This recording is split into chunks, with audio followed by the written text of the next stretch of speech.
This program is brought to you by the Niger Delta Development Commission, NDDC. This is NDDC Today. Good evening. Nice to see you again.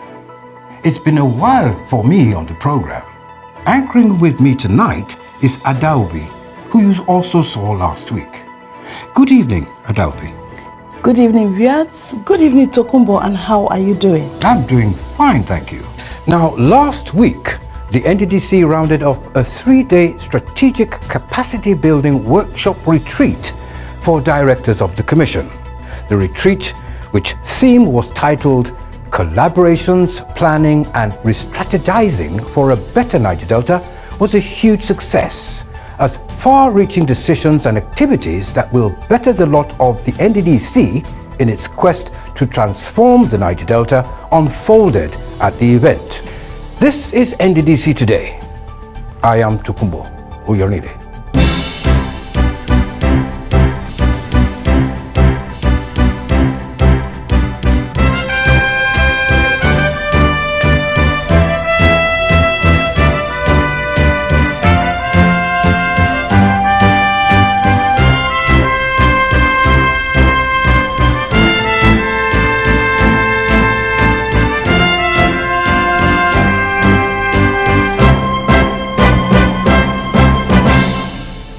It is no longer news that the forensic audit of the NDDC was ordered by President Muhammadu Buhari in 2019 with the objective to delve into the activities of the Commission from inception to 2019 and reposition the Commission going forward for effective service delivery.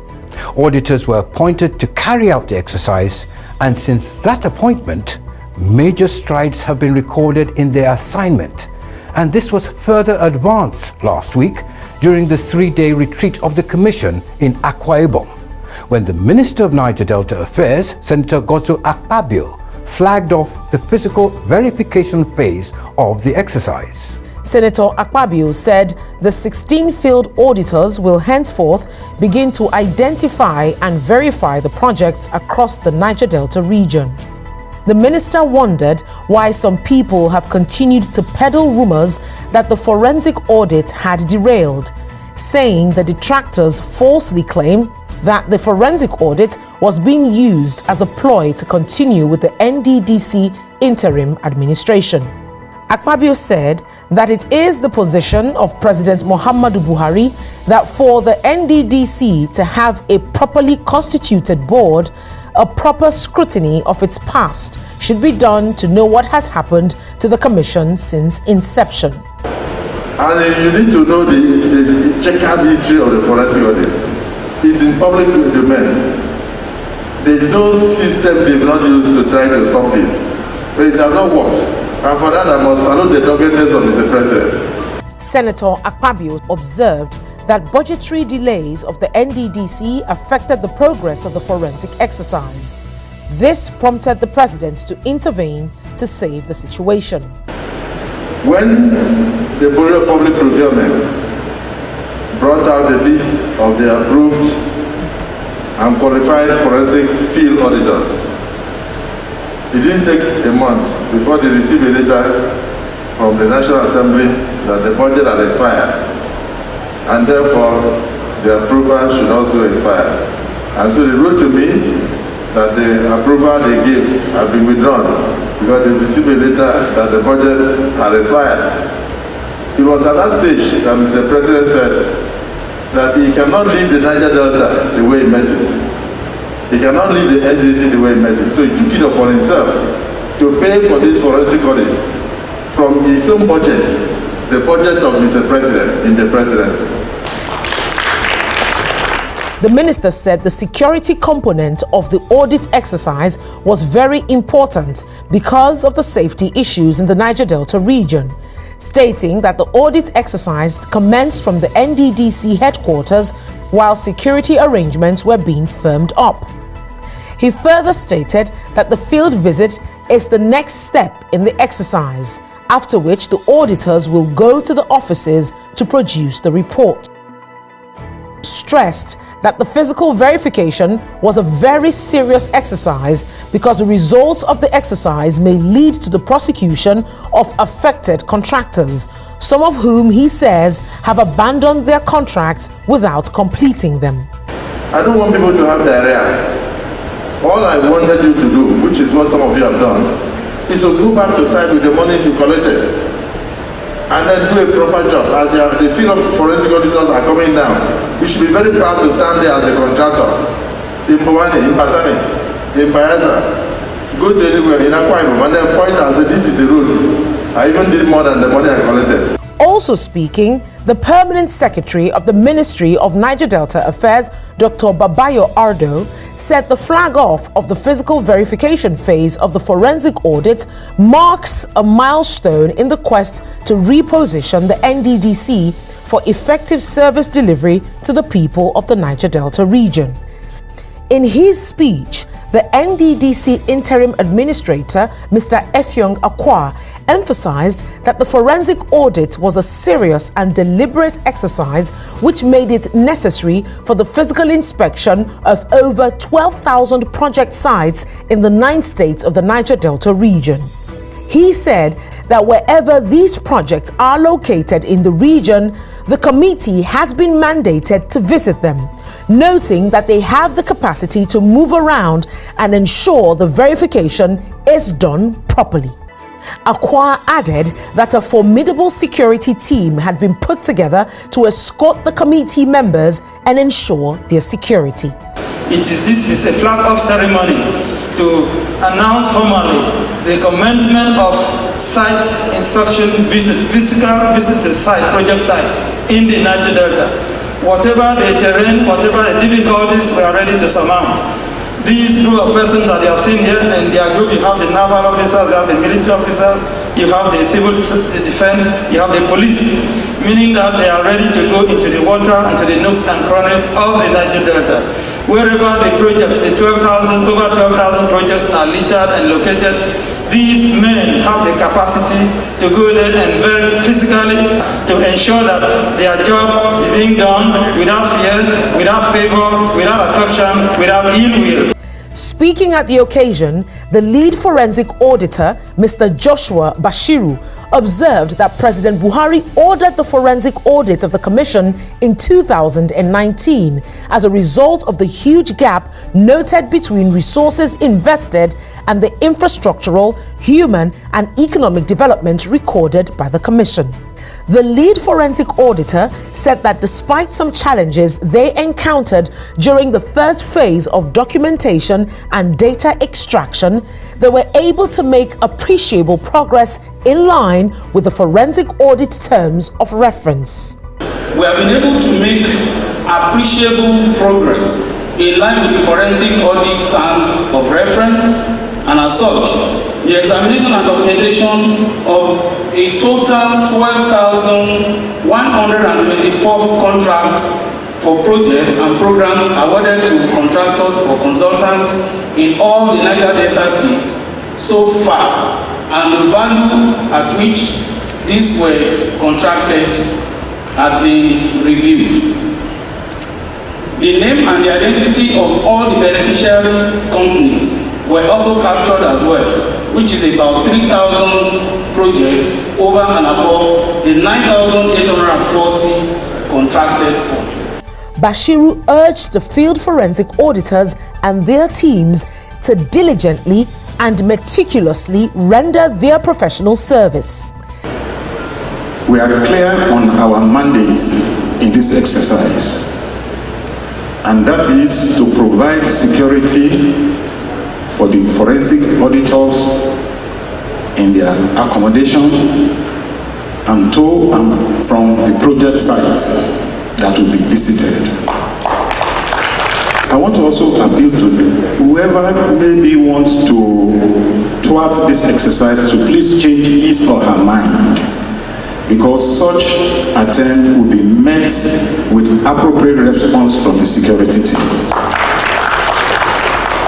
In the same vein, The Minister of State for Niger Delta Affairs, Senator Omotayo Alasha-Adura, has said that the 3-day retreat is a manifestation of the resolve of the NDDC to turn things around for the long-suffering Niger Delta region, stating that he was doubly delighted because the retreat is the second of 2 clear manifestations of an emerging new NDDC. He recalled that the new headquarter complex of the NDDC in Port Harcourt was commissioned last month by President Muhammadu Buhari, and that this afforded the NDDC an opportunity to rub minds with a vast array of stakeholders on collaboration and strategizing for a better Niger Delta region. Alasha-Adura said the retreat provided an opportunity for the Ministry of Niger Delta Affairs and the NDDC to create a new trajectory for the Commission and the Niger Delta region, especially in these increasingly challenging times of dwindling resources amidst heightening expectations of the people. The minister said it was heartwarming that the NDDC, as part of its strategic planning, was rubbing minds with traditional rulers, civil society organizations, and the leadership of the National Assembly to fashion out ways to deliver its mandate more effectively. I'm aware that many stakeholders of the NDDC have not been satisfied with its performance over the years. You have been accused of not carrying them along. Given this background, I'm happy that you have chosen again collaborate, planning, and re-strategizing for a better Niger Delta region as the theme for this retreat. On this note, I heartily congratulate the interim administrator, management and staff of the NDDC for embarking on a commendable journey for reawakening and renewal. Speaking earlier, the NDDC interim administrator, Mr. Effiong Akwa, said the retreat was bound to bring changes in the processes of the Commission, insisting that there must be a paradigm shift in the way the Commission transacts its business. From the rapporteurs that I have seen, I've seen that we have loads and loads of documents to go home with that will help us to give a quantum leap to the Niger Delta Development Commission and build an institution, a strong institution that will outlive us. In his own remarks, the Permanent Secretary, Ministry of Niger Delta Affairs, Dr. Babayo Ardo, said the overall objective of the retreat should be to reposition the NDDC for effective service delivery as an interventionist agency created to accelerate the development of the Niger Delta region. He noted that the retreat was germane, especially as it came at a time when both the ministry and the NDDC are trying to see how they can come together and reposition the Commission. Any Minister of Petroleum Resources, NNPC, is not as problematic as NDDC. So why should NDDC be an island on itself, just behaving the way it is behaving? And that is what the ministry is addressing, and that's what the ministry must or will want to put a stop to. Yes, that it has a checkered history of moving from Ministry of Special Duties to SGF to Niger Delta Affairs back and forth. But as it is under Ministry of Niger Delta Affairs, and we must do all our best, we must leave no stone unturned to see that the agency is well positioned and well structured. Ardo observed that for some of the deficiencies identified in the NDDC to be corrected, there was a need for a review of some sections of the Act establishing the Commission. With the forensic auditors set to visit the project sites, there is no doubt that the forensic audit of the NDDC has been put on an irreversible course, and the Niger Delta and its people will be better off for it. Don't you think so, Adiobi? Well, we hope so. Talking about the Niger Delta. Delta State is one of the largest producers of oil among the big 4 oil producing states in the region, and the state has a lot of NDDC presence. Recently, our team visited the state to find out which project is performing or awaiting commissioning. The construction of roads in the Niger Delta region is no small feat, as the terrain and topography of the entire landscape calls for serious attention from the state governments in the region and other agencies like the Niger Delta Development Commission (NDDC), whose business includes trying to connect every village, town and city in the region with a good network of roads. Good roads make a crucial contribution to economic development and growth, and also bring important social benefits to the benefiting communities. It is in the light of these benefits that the NDDC has finished construction work on 4 roads, namely Akpojewuge Road, Doyagbe Lane, Alfred Jonah School Road, and Omoire Ojigwo Road in Sapele Town in Sapele Local Government Area of Delta State. The roads have a length of 4 kilometers with a width of 7.3 meters and come with a 5-kilometer long drain with 30 meters of culvert. The work carried out on these roads includes clearing, excavation of unsuitable soil with the replacement of suitable soil, sand filling to formation, stone bays, line drains and slabs, and laying of asphalt on the roads. The condition of these roads before now had caused unusual vehicular congestion and flooding that occurred in the area whenever it rained. I've been in this town since 1968, and in the recent 1 or 2 years, the road network in Sapele is so fantastic, especially this area. Before, you cannot pass through here. You can even see the Serenity is swampy area. Not only here, all around the Shell Road area is fantastic. To allow for bigger trucks to pass across this road, a mini bridge was constructed by the contractor in place of a culvert for the swampy area of the road. This road, getting it over to the other side, there's a swampy part of it that's impassable. And from the scope of work, it was just culvert that was given to us. But we looked at it that if we do the culvert, it will not really serve the purpose. We had to step up and we did a bridge here. These roads, according to their users and motorists, have helped to link other parts of Sapele metropolis, thereby making them to spend less time on their journey. The road is beautiful. Really, I enjoy driving because every time I'm coming from home, I like to pass through this road because to avoid traffic and because of the smoothness of the road. And it's not just, it's linking everywhere safe. Even just now, just pass the other side and come to this place. So the road is really beautiful, and we want to appreciate NDDC for constructing this kind of road, and we encourage them to do more if possible. Now, you can see people even preferring to pass this road than any other road, and the standard of the road is superb. It's excellent, solid. It's a nice job. The completion of this project has without doubt also brought development to the area. In Opie local government area of Delta State, the NDDC has completed the repairs of failed and unmotorable sections of Praise Road, which linked Aya Street, Paul Okporove and Inenobo streets. Before the NDDC's intervention, residents of these communities found it extremely difficult driving around the area as a result of the dilapidated state of the road, especially during the rainy season when the road was totally washed off by erosion, thereby forming large gullies.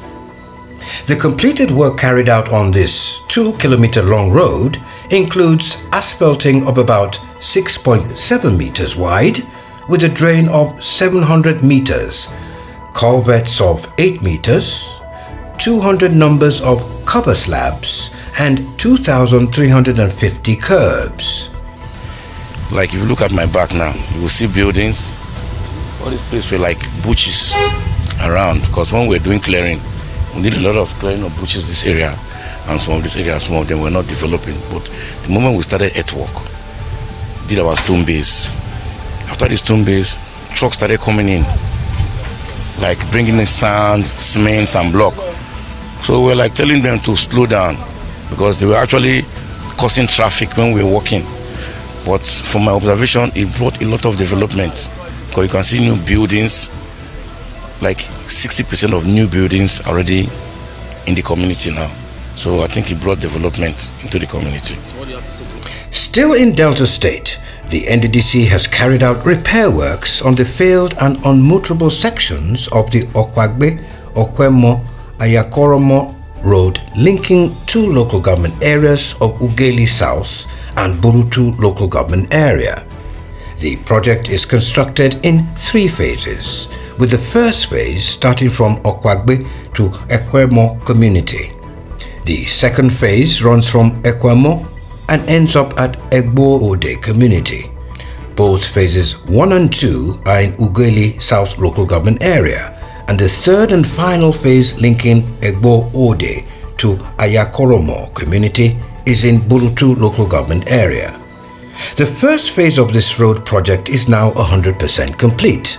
It has a length of 4.1 kilometers with a width of 10 meters, coupled with a drain of 4.24 meters and a culvert of 36 meters and slabs.